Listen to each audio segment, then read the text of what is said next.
Hi, so the athlete that I'm going to be training today is Alex Reese. Alex is 30 years old and he is a CrossFit athlete. He's currently ranked #1 in the army and his lifetime achievement is making regionals last year.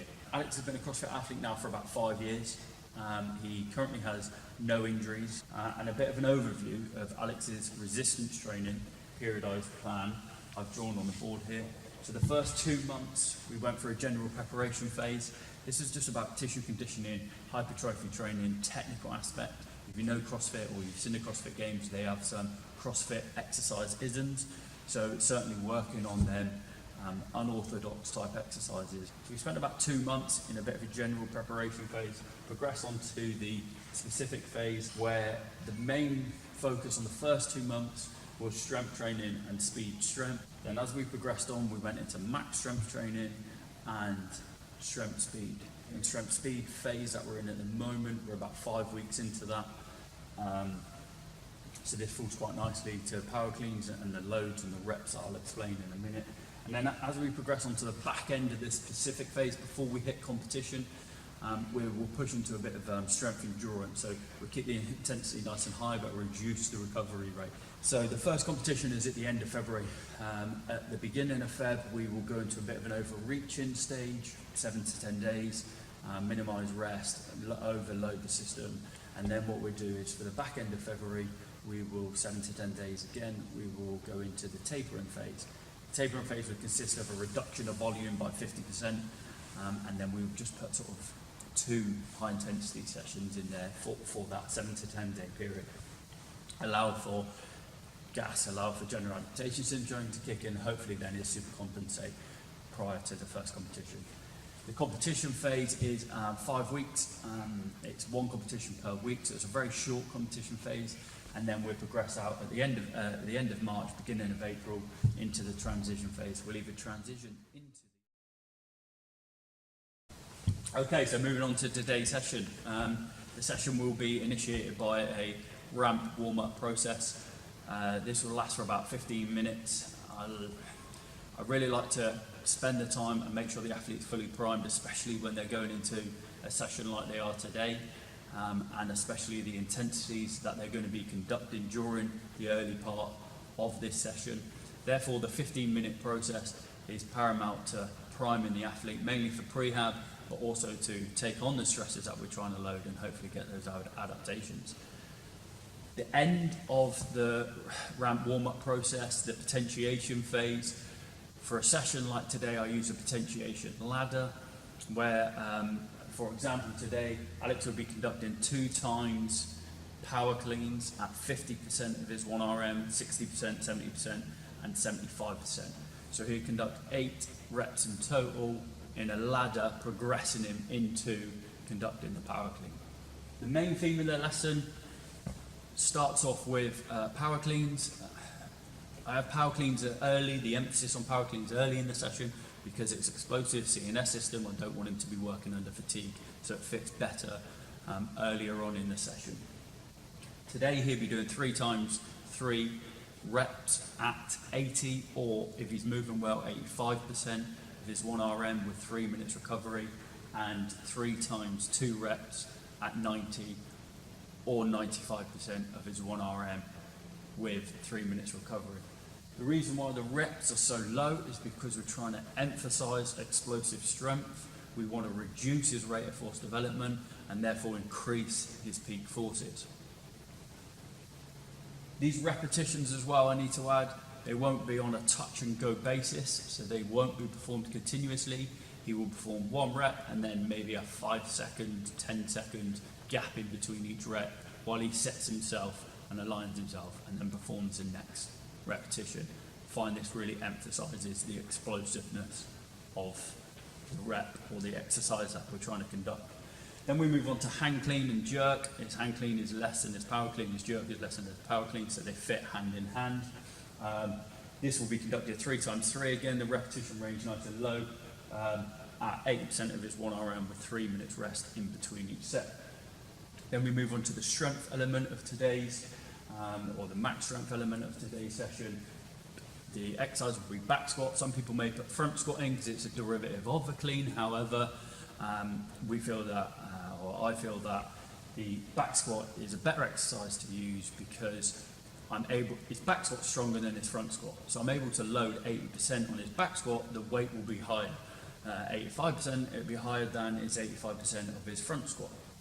So I'm just trying to load the lower limbs, and therefore in a back squat I can do this at a more intense realm.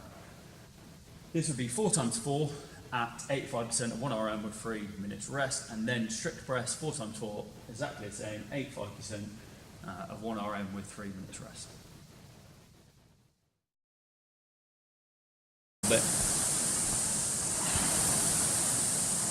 Nice and straight. There you go, drive back. Bum shooting back slightly. Drive with the left knee first. Fine. Good. Lock the elbows out. Hips facing upwards, shoulder blades onto the floor. More pair. Up to me as high as you can. Good. Flip it over. That's it. Shoulders over the hands. Keep the core tense nice and tight. Do you want to use your shoulder as an anchor point to rotate through? Good. And one more. Good. Slowly rock back. Straighten this rear leg. Rotate the knee. Row. Hold. Nice and steady. Up. Hit. Yeah, good. Pop the back in. Feel it. Hop. 2 reps. During the potentiation ladder, it became evident that because Alex had the bar too close to his shins, it was causing problems throughout the whole lift. Firstly, he was roll on the outside of his feet, and then he'd push his knees outwards in order to get the bar over the knees during the first pull and the transition phase.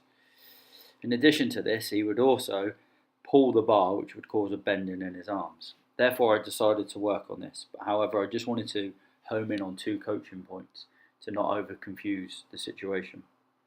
The 2 coaching points that I worked on was to keep the bar over the first lace and about 1 inch away from the shins, and to keep the feet flat. You'll see some of this coaching now. Literally about 1 inch.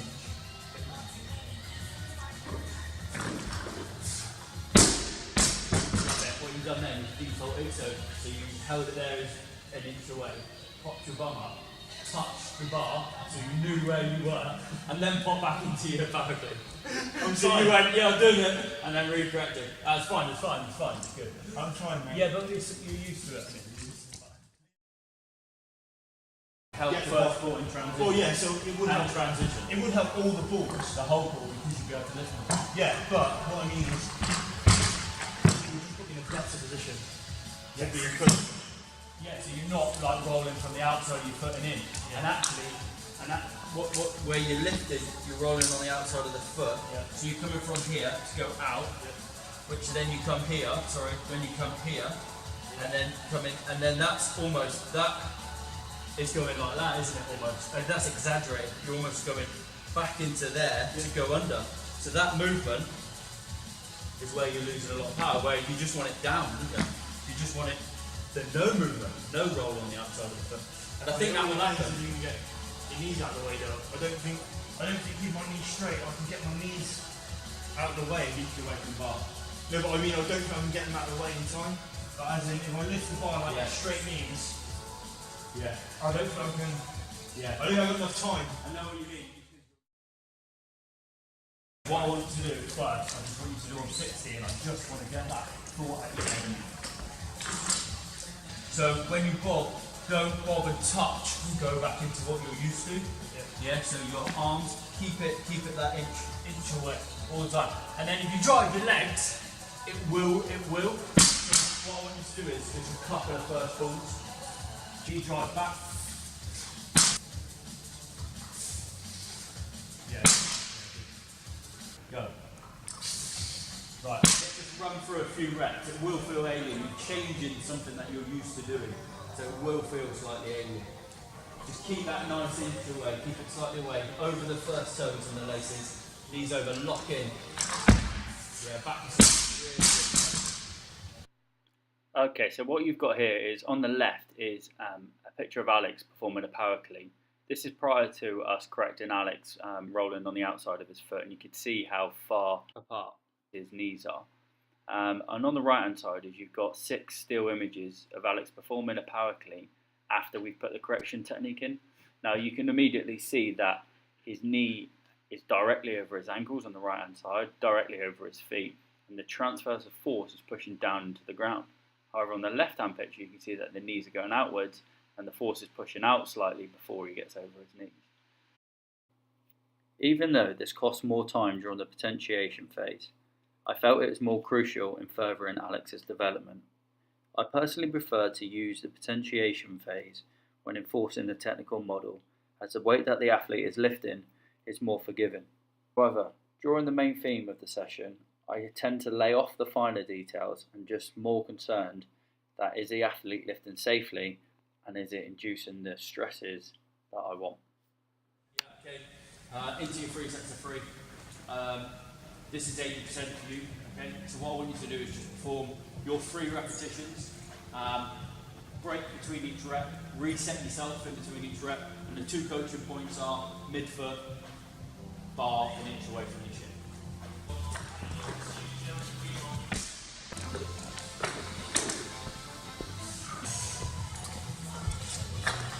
Nice.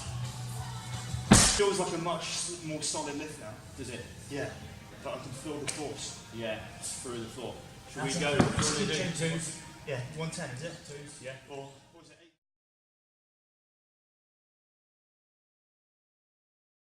8? Okay, so Alex's start position is not too bad.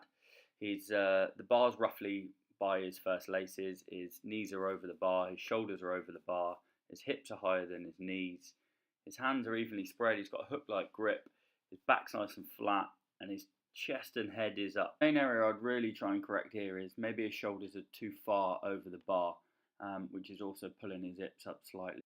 Okay, so during Alex's first pull then, his hips are higher than his knees, he's moving in an upwards movement which is caused by knee extension. His feet are certainly flat on the floor and his shoulders are in front of the bar. His head is up facing forward and the bar is moving in a constant speed. However, where Alex doesn't quite fit the technical model here, the bar gets to about mid-shin, he starts to bend at the elbows and he slightly starts to extend the hips in order to get the bar over his knees. Okay, so on to the transition phase. Alex is rebending the knees, which shows he's utilising the stretch shortening cycle component of this exercise. His hips are starting to extend, his shoulders are remaining in front of the bar. However, Alex's common problem here is he's still got a flexion in the arms and he is slightly rolling on the outside of his feet. Okay, so the jump position. Alex's feet are flat on the floor, centre of pressure mid-foot, the bar is making brushing contact with mid-thigh, his hips are behind the bar but over the ankle, the knees are flexed and slightly in front of the bar. However, Alex's torso is not in a nearly vertical position, he's got too much hip flexion and this is due to the bending in his elbow. If his elbows were straighter, his hips would be slightly more extended and it'd be in a slightly more positive position. Okay, in the second pull then, Alex goes past the point of mid-thigh and he pulls from where the bar would sit in the hip, more like a pull from a snatch. This is due to the bending in Alex's arms. The bar has to travel further up the system for his body to be more in a vertical position.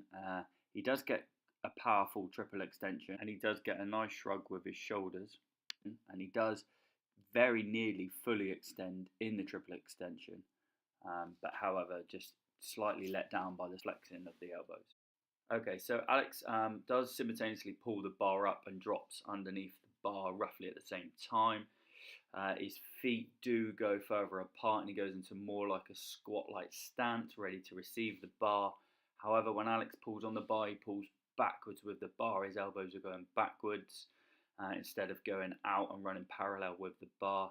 His front rack position, however, is a good front rack position, as his arms are parallel to the floor, his torso is in a strong positive position, his hip and knees are in the jump stroke athletic ready position. The only area potentially is his toes could be slightly outturned more for when he catches the bar. But that concludes the full analysis or detailed analysis of Alex and the full video. Hope you enjoyed it. Thanks very much for watching.